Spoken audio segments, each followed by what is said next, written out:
Light. Here we There we are. Hi. go. We're live. Hey, girlfriend. Hey, girlfriend. Welcome back, everybody, to Girlfriends of a Certain Age. Absolutely. We're so happy to have you here. I'm Jessica. I'm Fleshay.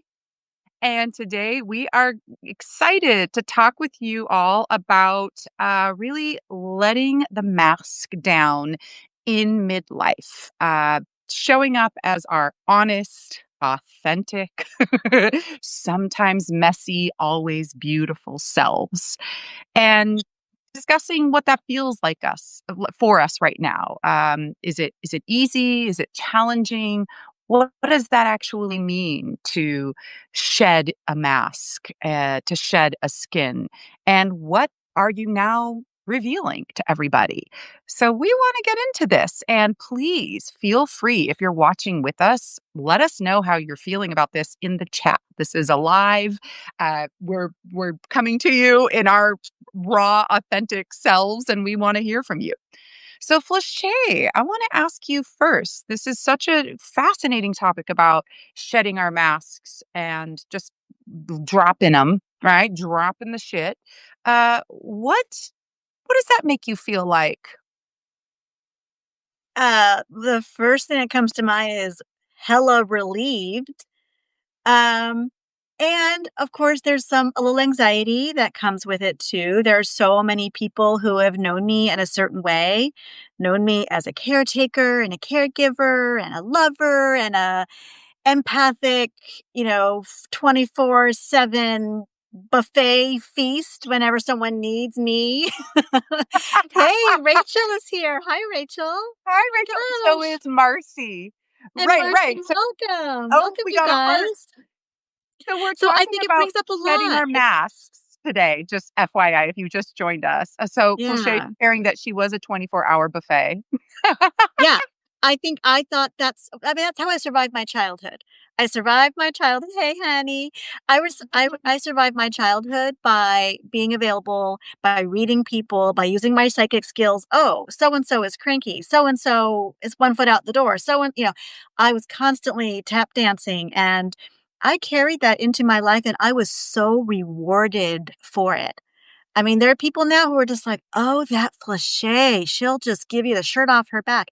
And I think there's something about revealing that there are still situations where I would do that for certain people, but I'm not that for everybody anymore. And that now I've got to have good boundaries. I've got to take good care of me.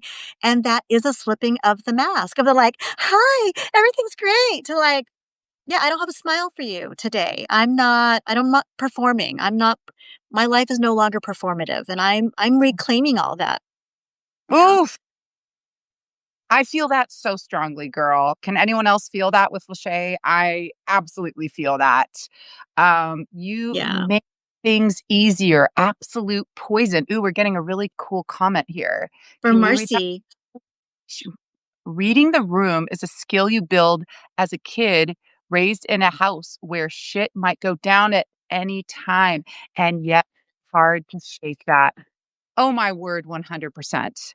Yeah. 100%. Yeah. Yeah. Absolutely. So what comes up for you, this idea of letting the mask down? Yeah. I think that this is a beautiful opportunity in midlife, as messy as it can feel sometimes, to literally drop the mask. I do improv, and one thing we talk about in improv is to drop our shit at the beginning of a scene, which means all the things that we want to kind of predict and control and, come in with a scene with, you have to drop it because you don't know what's going to happen.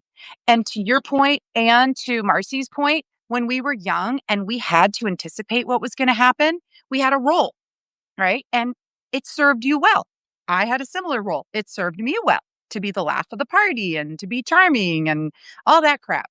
And I think when we come into midlife and we look at all of that time and effort that we put into it, with the help of our hormones, we're just like, the payoff isn't there anymore. The payoff to please everyone else it is not giving. And worse, maybe it never did. Maybe it never was. I'm sure it And didn't. when I think back on all the years and the energy and the attention that I cannot claw back, I can't get that back for myself. I was wasting and funneling my Rachel says, bingo, funneling my vital life force energy into others who did not appreciate it, Yeah. didn't respect me. I just feel like, blah. So I can't Yeah. get that time back, but I can get that lesson and I can do better now moving forward. Absolutely. And I'll share something a little personal because Felicia, that my father is having some health issues right now. And we had a pretty scary week. He's out of the scariest part of it and he's back home, but he was in the hospital. He was in the ER. We didn't know what it was going to look like, right? And I'm an only child and my mom is his primary caretaker. And so we were handling business, we were doing all these things. And she and I were actually able to take a walk this weekend. And she turned to me and she said, Jess, you're not responsible for everything. And Oh, I I nearly feel that for burst into you, honey. tears. I nearly burst into tears because in the sandwich generation, if we've been trained to be a people pleaser for our first half of life, I think it is a slippery slope in our second half of life to just continue on that way. Well, okay, the kids are getting launched. Now it's the parents, right? Or now it's this thing. And I think that old MO is something that if we're not careful, we can just continue to do. And it took my mom sort of holding up a mirror to me, and here I was thinking I was helping her and being super daughter. And she was literally being like, that's not what I need right now. You do your part. I don't need you to try to fix this. What a beautiful gift that your mother, in the intensity of the realness of this situation and her husband's health and the stage of life, to be able to have the wherewithal to be healthy enough and well enough to know that you were getting overextended and she could save you from yourself a little bit or give you a little bit of a wake up call so you could pull yourself back. And you know what? I think that could be a great thing that we as a community, whether it's our moms, if we don't always have that relationship, it could be our sisters, our friends, our girlfriends of a certain age. Because I think that if we are trained, I know for myself, I recognize I no longer want to do that, but I don't know this new role I'm stepping into. I don't fully know who she is right now. We are literally going for our metamorphosis, right? So it's funny to be like, well, I don't really give a shit about that. But wait, what should I give a shit about now?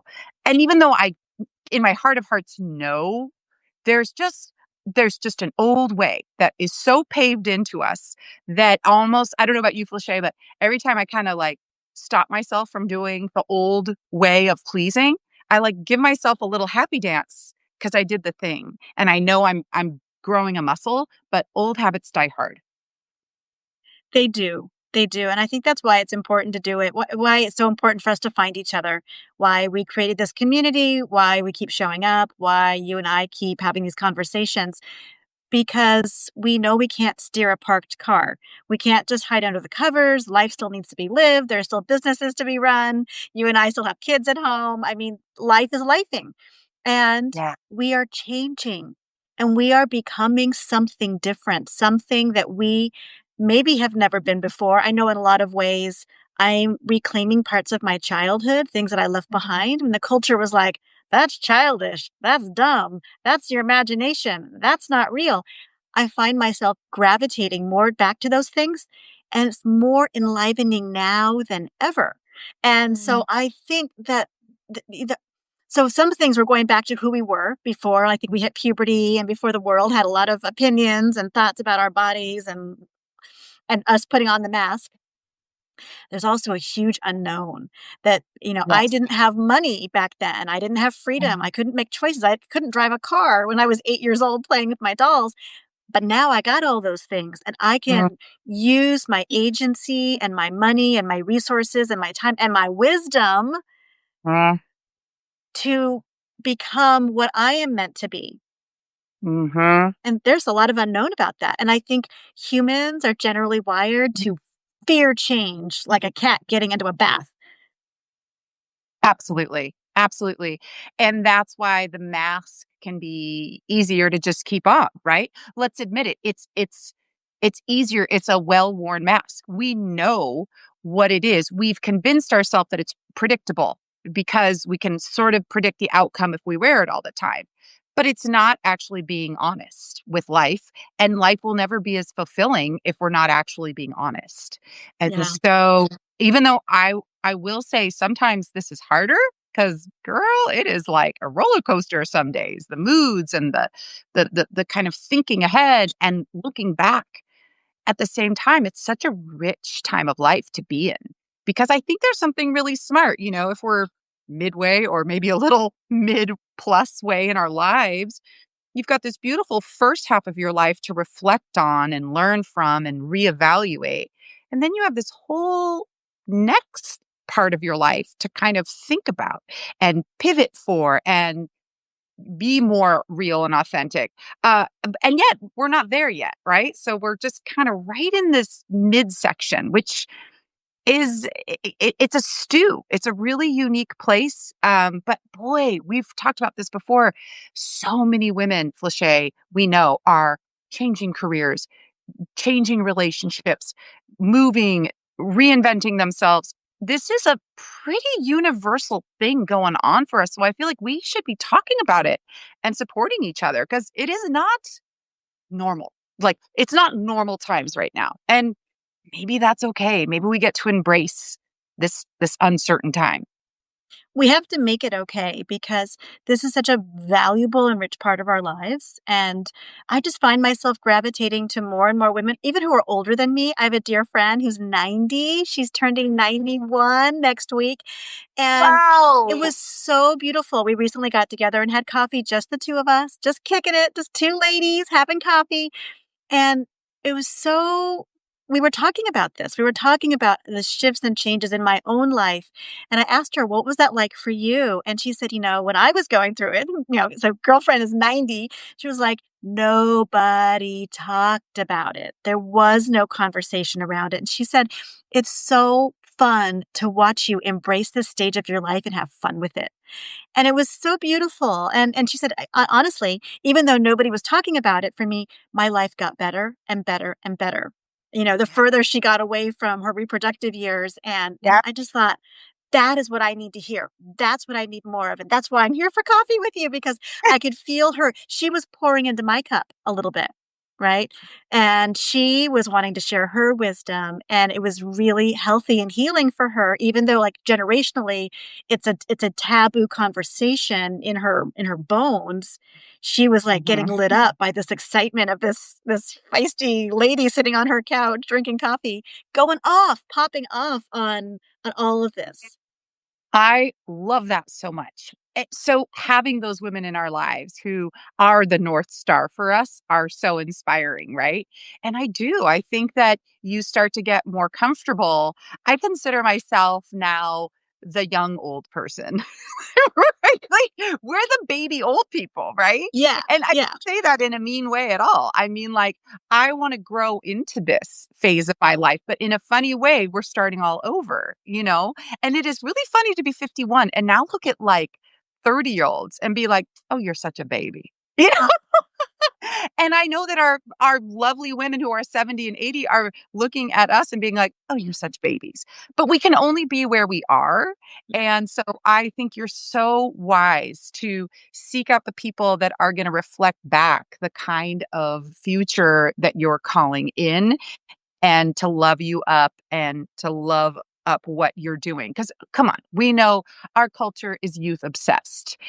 We have all kinds of creepy things going on right now where everyone wants all these women to be making babies and staying home and being super fertile. So it's like, well, what does that mean for us women who are not, of that age, or for women who don't choose to have children, right? It's like, what are we? Just disposable, kind of worthless women? So we know that there's a lot of messaging that can happen. We also know that, like, I don't know about you, but some of my favorite authors, poets, thinkers are older, wise women. So I think we're feared. I think we are, uh, you know, we're we're we're we're not supported in the way we could be. And so that's why we need to support each other. But I do see a growing support network and I'm here for it. And I'm sorry Yeah. that your older friend didn't have that. Yeah. Right. I mean, it's generational. There's so many women didn't have it. I want to thank everybody who's joining us live. It's so exciting to be here with everybody. I'm loving this so much. Well, and you said something. You said, that we are feared. We are a feared generation of ladies. And I think that us openly removing the mask Mhm. is a big part of that fear.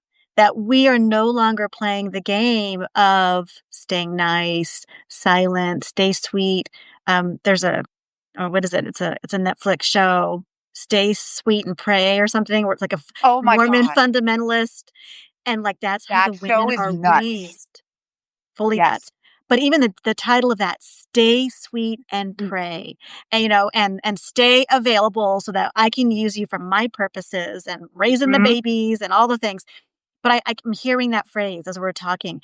That is mm, part of what makes us so scary because we're saying, "Wait a minute, that where did we get that messaging and why did we buy into it for so long?" And mhm. to take back those parts of ourselves and to get really clear, what are we here for? And now you and I especially have more time for that. Our kids are getting older. We do have more time for looking at politics and our social activism and what are the things that we believe in, where we're going to put our money, our time, our energy, our resources into freeing other women and reminding them that they're also sovereign beings and can choose their own futures. Absolutely. I saw some really funny study where these women were walking around a city, telling men as they walk by them to smile more. Hey, smile. Do you remember getting that message? I mean, Oh my this God. I Even as a ugh, teenager, it made me angry. Creepy guys saying that. I was like, "Fuck you." so gross. Oh my god, the stuff we would get, right? But you which when you reverse it, it's hilarious. It's so absurd to walk up to a guy and tell him, "Hey, why aren't you smiling? You'd "Why don't look you smile, cuter if you sweetheart?" smile." And so there is something so fun, we the crone, right? This iconic kind of idea of what an older woman becomes, that she just becomes this sort of cranky, mean old spirited lady. I think that in there is also the idea that, yeah, she's tired of pleasing everybody. Yeah, She is over that, yeah, right? Yeah. yeah. There's so much to be said for not playing that game and for doing it your own way, even if it makes you less valuable in the culture or has people look down on you or not wanna pay attention to you at all. And we know that our power is infinite, and I think that we need more women in power. I think we need more women in the rooms where all the things happen because we we need it. We need it as a We world do. right now. We So do. we know what's at stake. So for the women joining us and listening in, I want to ask you all a pointed question if you want to just relate to this. Do you relate to the idea of like dropping a mask? Do you feel like you're becoming a little more honest in your interactions? Do you feel like you're able to? Right? Do you feel like you're in this space now where like Fulshay and I are just not not getting the same fulfillment through pleasing everyone else? Are any of you experiencing that, or are you experiencing something different? We would love to know if you wanna share your thoughts in the chat. I was gonna tell you one Marcy other. Marcy already Oh, responded. She good, said, Marcy "Yes, responded. Great. totally. I was gonna give her a little time. What is Marcy saying? Yes, totally." Yeah. Yeah. I mean, this is just so validating. And then one more reason why I love Substack, because we're able to find all of our like-minded sisters so that we can have these conversations and we can talk out loud and we can celebrate each other and ourselves and not have to be doing it quietly. No, that's so right.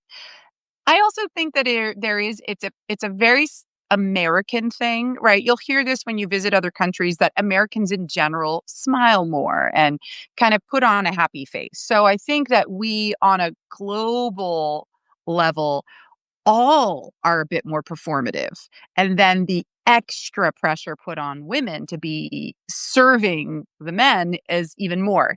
I'm bringing this up because I was talking with a woman who is from some Scandinavian country, and she was really funny about it because she said, I like the way you all smile. No one smiles in my country. And I thought, well, that's kind of depressing. And yet, our pressure to be happy and smiling all the time is its own issue, right? So, finding a balance is good. But I think we are seen in the rest of the world as a pretty performative culture, right? I think so. Hey, Marcy has something more she's added, which is I'm turning 60 next month, and I've hid my age for years due to shame. But now I'm telling everybody. Happy birthday, Marcy. I'm Happy so excited for you, and you're birthday! coming out. You're coming out with us. You know what? Just even sharing your age, just sharing your age and seeing how you feel about it, like you're doing right now, is a beautiful thing. Let's stop hushing about our age. I'm, 35. Ha ha ha. I don't know. Do we really need to be 35? 60, Marcy. I love it. Claim it, own it in all of its beauty. Yeah. I think too with the unmasking comes a vulnerability. So, vulnerability of sharing the age in a culture where it's like, did you just tell us your age? And as a child, I was taught you do not ask women their age, or any grown-ups really, but especially women because that is somehow you'll embarrass them. It's rude, And now, like Marcy, I'm saying all the time. And now I'm 52. I just say it when it's not even appropriate to add into a conversation because I'm looking for my sisters. I'm looking for the people who can hang with me. You're 52. I'm such and such. And then we get on to some really juicy topic. But there's a real vulnerability, I think, with the letting go of the mask. And I know like a big one is like to color or not to color. Like I'm still doing it. I'm still coloring, right? So that's another mask that I'm still wearing. And so at some point, I you know, I will make that choice, I imagine. Like I see it. I see myself with curly salt and pepper hair for sure. And I find myself looking up images of like, okay, how is it done? How could you migrate? Because I have a whole system. Like I don't color the back. I'm just covering the front and the part line right now and letting the rest do its own thing. And then my hairdresser and I have a plan. Like when I'm ready, she's like, we'll just do it. We'll just blend it out real fast. And so it won't, I'm not gonna go skunk. I'm not gonna Yeah. do that. Yeah. Um, but that's another mask, and so I'm like pre-mask removal, right? That's one more. Oh, okay. So, as someone who's going gray, I understand where you're coming from. You would look absolutely flipping gorgeous with your gray sparkles. I'm sure Thank the women you. watching would agree. You're gorgeous regardless. Thank you. And yet, let me also say this. There's that great expression that we're all doing drag all the time. It's like what we wear communicates who we are. How we either die or don't die communicates. But I do think that we also want to be careful to give ourselves choices. If you want to be a 90-year-old platinum blonde, you rock it because it's like another way to have self expression. So I would say, especially for going gray, if it's something that makes you feel good, and if it's something that makes you feel authentic, great. But if it's something that you feel like you quote should do or that you're somehow, not being authentic, I don't know. I don't know if I buy that. I feel like there's a little bit of like a purity pressure there that I don't agree with necessarily. So, Mm, you know, yeah. I feel like whatever you want to rock. And I also give myself full permission. Sometimes I see these great older ladies rocking like purple hair. Maybe I'll be a purple hair lady in a few years. I don't know. So, like, it's what you feel about how you're presenting to the world that I think matters the most. I think absolutely. Marcy's got another comment. Marcy, I am so appreciating you jumping in here with us. She I says, know, Mercy. I I wish we could have you on and talk with you. We should invite you in to chat. I know. Marcy says, I'm on the gradual gray plan too soon. Said I would do it at 50. Now it's 60, but I'm trying to get a job and ageism is a thing. Oh boy, do I hear that. It sure is. And you hear women seriously saying that they need to get procedures in order to stay in the market, which is we know it's a double standard bullshit thing because I don't think guys feel that same pressure. I don't So think so at real. all. I totally get that. Yeah. Yeah. Yeah. Yeah. So I think what I was starting to talk about was like just the vulnerability. And I think also that there is a way we need to just have our eyes wide open about it so that we can really take good care of ourselves and be, surrounding ourselves with like-minded people where we are celebrated for our self-expression and for speaking out and taking off the mask, even if it's just like a little bit at a time, or Yeah. just doing it like with a certain person. It's important that we get to do that. I had not heard that expression that we're all just playing drag. Like, where do you know where that comes from? I think I got that from one of my favorite podcasts, which is called Vibe Check, where they're three gay men that discuss culture, and they are former journalists, so they talk a little politics, but they were actually laughing about how certain folks in power right now, we won't name names, are dressing like drag queens, like to the nines. There's a lot of drag makeup and hair going on, which is a really interesting phenomenon because there's so much backlash against drag queens right now. And yet, the folks that are actually hating on drag queens the most are actually wearing the same makeup. Well, and we So, see this with men in power all the time. The yeah, ones who are the most homophobic are the ones getting caught in trucker bathrooms with their pants down. Like, it's like they are have a neon sign telling us to their kinks and their, what they're into while they're hating on it out loud. They're really just hating on themselves. It's actually really a sad, painful thing to watch. And they just yeah, go down in a ball of true. flames. And the women who are, like, surrounding themselves by that power administration are also absolutely doing really strange things, if you ask me, to their faces and to their hair, and it's this very, like, extreme, young kind of feminism that feels like the biggest mask to me. I'm just like, But "You also kinda all" scary, and there's all kinda Right. it was reminding me of that what was that movie? The Stepford Wives? So Stepford Wives. It's It's like Stepford that. Wives 2025. It is. Yeah, but you have to get cosmetic surgery too, so you're getting this permanent weird stuff done to the face. It's, like, really weird. It's really weird, and I think they think it looks good, but, yeah, it is such a thing. Like, a total look of disgust on my face. I'm trying to, like, smooth it out. Smooth it out, Fleshay, don't be I so disgusted, know! because I don't wanna be judgmental either. I mean, we No, all deserve to be self-expressed and look the way we look, but you're right, there is something going on. Uh, there is something going on. there's a performative masculinity and femininity, and it's all youth obsessed right now. Let's face it, right? Yeah. And so how great is it for us to kind of just be in our realness about being older in general and just speak like you are and like our friend Marcy is openly about our ages. I'll say another thing on the same point, which is I'm trying not to make fun of myself getting older. It's very easy right now to, be like, oh, I'm a little more creaky. Oh, I'm over the hill. Ha ha ha. Right. Like it's just so easy to get into that trap, and I'll be in these spaces with either my sons or in my improv group where people are like half my age, some of them, and they're lovely people. And there'll be sometimes this temptation to kind of joke about my age. And I feel like it's like cheap relating. Like it's Mm, the obvious thing to do, but I'll stop myself from doing it because I'm like, why joke about being the old one here? No one's pointed that out until I do. right. It is interesting though now to oftentimes be the older person in the spaces and be like, okay.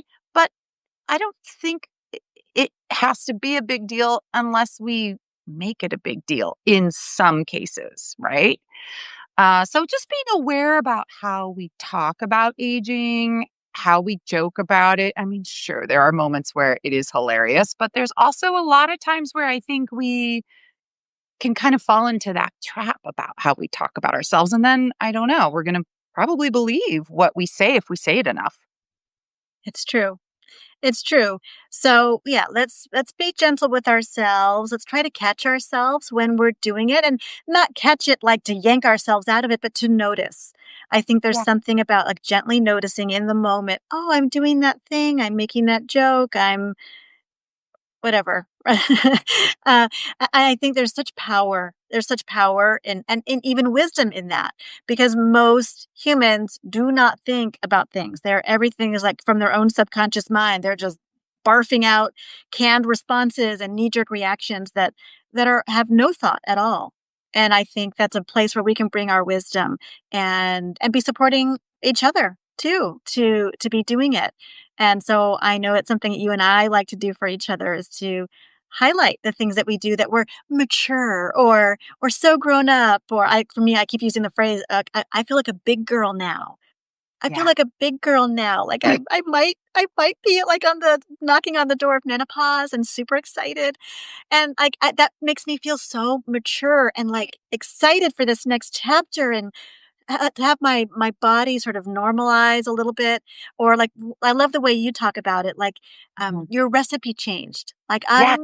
I'm noticing my recipe changing and so I'm like well, where's she gonna land, what am I gonna end up with a pot of, like is it chili, am I a lentil stew, am I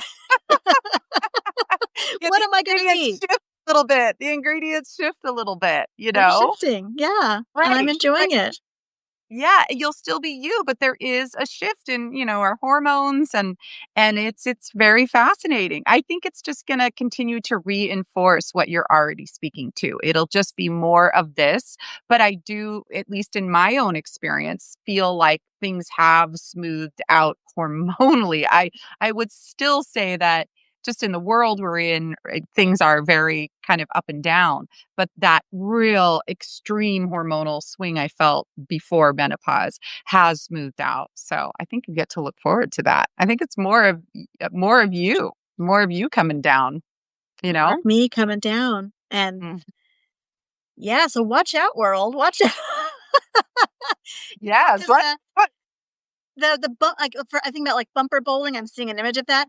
The bumpers are down, and Yes. I am playing with the full lane, and I got a big ass ball, and I'm everything I throw it at, I wanna hit.